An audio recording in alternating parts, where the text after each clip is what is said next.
నర్సయ్య తాతతో రప్ప రప్ప రప్ప ఇక మరి కోళ్ళాగలు ఇక మరి రేవంత్ ఏదో ఏది పిల్ల ఏం మీటింగ్ పెట్టింది గచ్చిపోయి కాడ రేవంత్ అన్న పెట్టింది కదా, నీకు తెలియదు ఏముంది? ఇక నాకు అనవసరం పిల్ల అవి అనరాకుండా వరకు వచ్చినావా?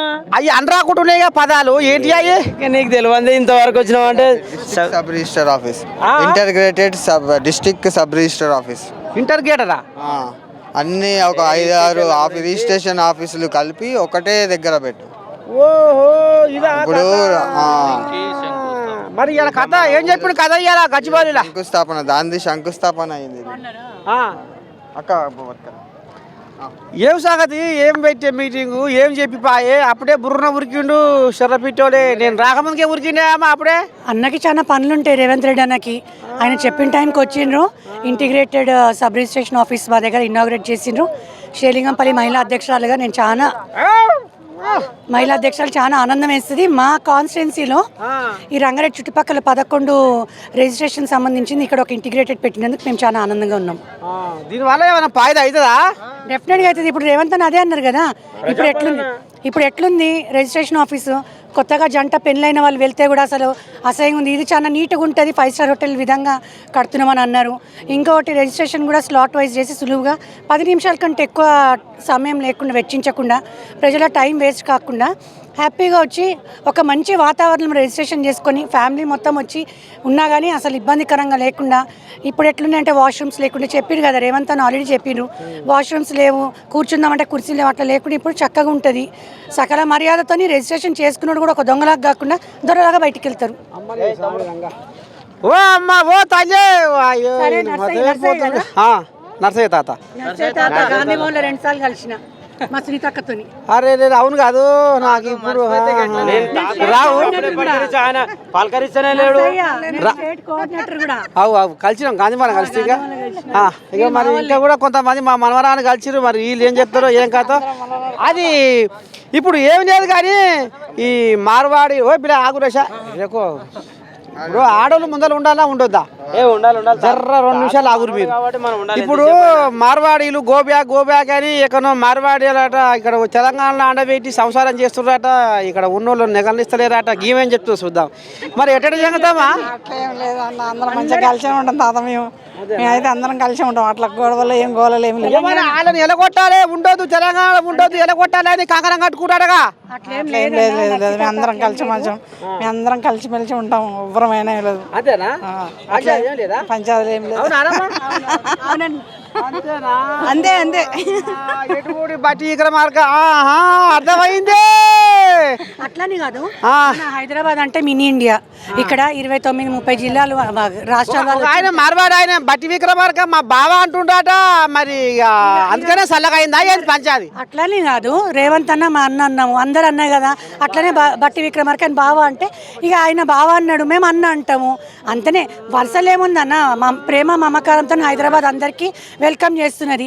సరే ఒక చిన్న ఇన్సిడెంట్ అవుతుంది, అది పోలీసు వాళ్ళు చూసుకుంటారు. అది కామన్ మ్యాన్గా మేము అది ఇక పోలీసు వాళ్ళు చూసుకుంటారు కాబట్టి మాకు అంత పట్టింపు ఉండదు. అది మేమైతే మొత్తము హైదరాబాద్లో అందరూ చల్లగా నివసించడానికి మంచి వాతావరణం ఉన్నది. ప్రభుత్వం కూడా ప్రజాప్రభుత్వం అందరు ఎక్కడున్నా కానీ ఇండియా మినీ ఇండియా కాబట్టి ఎక్కడి నుంచి వచ్చినా కానీ వచ్చి ఇక్కడ బతికేంత సౌకర్యం మనకుంది కాబట్టి మేమైతే అందరం ఆనందంగా కలిసిమెలిసి ఉంటాం. ఇక ఈ అమ్మాయి ఇట్లా ఉంది.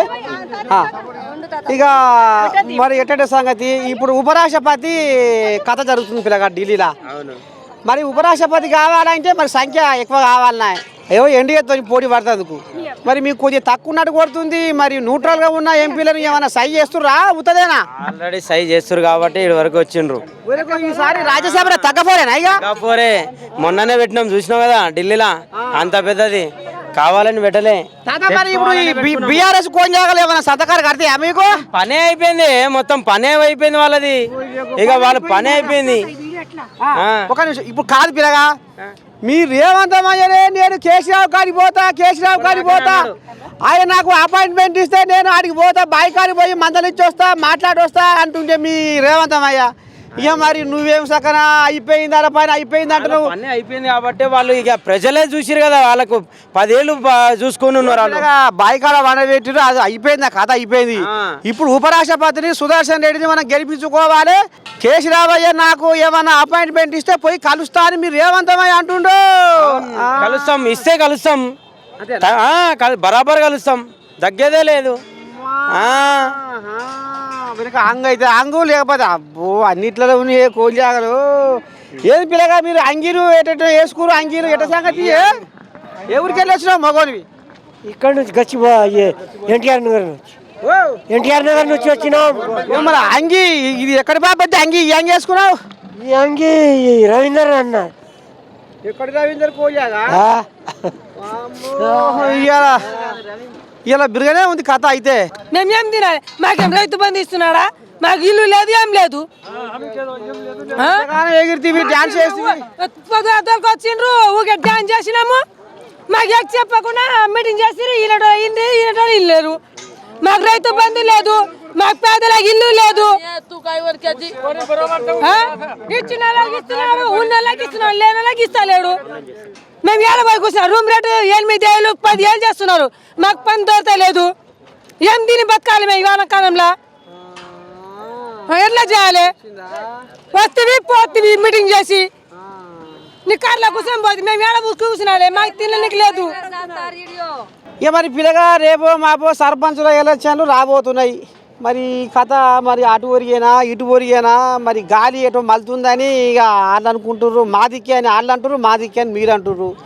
ఏమైతే ఇక పథకాలు కూడా ఇక మరి పక్కేసుకొని నడవంతరాన కొన్ని పండుకున్నాయి, పూర్తి స్థాయిలో పోలేదు అనేది కూడా కథ నడుస్తుంది. మరి మీకు బలం ఉంటుందంటవా స్థానిక సంస్థల? ఖచ్చితంగా మాకే ఉంది. 100% రేవంత్ అన్న ఉన్నాడు. ఎట్టి పరిస్థితుల్లో ఆయన తెలంగాణ పులిబిడ్డ. ఖచ్చితంగా మళ్ళా మేమే ఆల్రెడీ వ్యతిరేక అనేది మొన్ననే వెళ్ళిపోయింది. సామాన్యంగా రైతు బంధు, రైతు రుణమాఫీ, రైతు బీమా, రైతు పథకం చేసిన అన్ని దాంట్లల్లో ఇంకోటి మాకు కూడా మేము యూత్ కాంగ్రెస్ కాబట్టి మాకు కూడా కొంచెం బలం అనేది ఇచ్చిండు. మీరు కూడా ధైర్యంగా ముందుకు వెళ్ళండి. ఇప్పటిదాకా కూడా అన్నాడు స్టేజ్ మీద రాగానే, మీరందరూ ధైర్యంతో ముందుకు వెళ్తేనే మనం అందరం మా చేద్దాం. దొంగలు చాలా మంది ఉంటారు, ఏడ్చేటోళ్ళు మాస్తు ఉంటారు. కానీ మనం ఏడిపిస్తూనే ఉండాలి, మన పని ఏందో మనం చేస్తూనే ఉండాలి. మనం నమ్మి మన కోటేసినప్పుడు మనం కూడా స్థానికంగా మనం గెలవాల్సిందే. బీసీపీలు ఆడ ఢిల్లీలో పండుకుందాట, జోలపాట ఇంటుందాట, అది కానిస్తలేరు, తెగనిస్తలేరు, ముడి వడనిస్తలేరు. మరి జనాలేమో బీసీ రిజర్వేషన్ 42% ఏమా జనాలు కలవరిస్తారు. అది అవుతుందా లేకపోతే కాకపోతే ఏంది పరిస్థితి? ఖచ్చితంగా అవుతుంది. కానీ ఏంటంటే మొన్న అయింది చూసినారా, నరేంద్ర మోదీ మొత్తం బయటపడ్డది, దొంగలది మొత్తం గుర్తుందా? ఇప్పుడు అటు చేయలేక ఇటు చేయలేక తలగల మలగల ఉన్నాడు మనడు. అన్నీ బాగా చెప్తాగా ఉన్నాయి. ఎలక్షన్ కమిషనర్ మనకి ఆదరిస్తే ఖచ్చితంగా ఆ దొంగ కూడా పోవాల్సిందే. దొంగ ఓట్లతోనైతే ఇప్పుడు మన ఇంట్లో దొంగలు పడితే మనం ఫస్ట్ పోయేది ఏమంతానికే మనం ఆడికే పోతాం. ఎవరు మన పిఎస్లో పోయి కంప్లైంట్ ఇస్తాం. ఇది కూడా మనం జర టైం పడుతుంది. కంప్లైంట్ ఇచ్చినాక చూడాలి కదా, వాళ్ళు చూస్తే తెలుస్తుంది మనకి. అందుకోసమే అన్న కూడా మనకి ఉన్నాడు. ఖచ్చితంగా అవుతుంది, గెలుస్తున్నాం కూడా. కార్పొరేటర్ ఎలక్షన్లలో అన్నీ వస్తున్నాం కూడా. మళ్ళా గుర్తుపెట్టుకో, రాసుకొని పెట్టుకో. మళ్ళీ 10 ఏళ్ళు ఈ ప్రభుత్వం, 5 ఏళ్ళకి కాదు 10 ఏళ్ళు బరాబర్ చెప్తున్నాం. 10 ఏళ్ళు రాసుకొని పెట్టుకో. కుర్చీ ఊకనే రాలే అని పాట కూడా ఉంది, గుర్తుందా? బిరుగనే ఉందాటనే, బునాది బిరుగనే వేసి పెట్టుకురాట, మళ్ళా 10 ఏళ్ళట. మొత్తానికైతే ఇక మరి చిన్నగా మెల్లగా మీ నర్సయ్య తాత ఏంటది గచ్చిబౌలి గచ్చిబౌలి ఇంటిగ్రేటెడ్ ఏంటి పిల్లగా ఇది ఇంటిగ్రేటెడ్ సబ్ రిజిస్టర్ కార్యాలయాలు ఇక మరి శంకుస్థాపనకు వచ్చిండట. రేవంతమయ్య 2 ముచ్చట్లు మాట్లాడిపోయిండు. ఇక మరి ఇక మా మనవరాళ్ళు మా మనవడు కూడా ఈ రకంగా ఆంబాయ వెళ్ళబోసుకోరు. చూద్దాం. ఇక మరి మా మనవడు అన్నట్టు మరి బునాది అయితే బిర్రు చేసుకున్న తాత 10 ఏళ్ళ పొద్దు మాదే అంటుండు. అంతే, చూద్దాం మరి ఇక ఏ పొద్దో రేపు స్థానిక సంస్థల ఎలక్షన్లల్లో బయటపడుతుంది.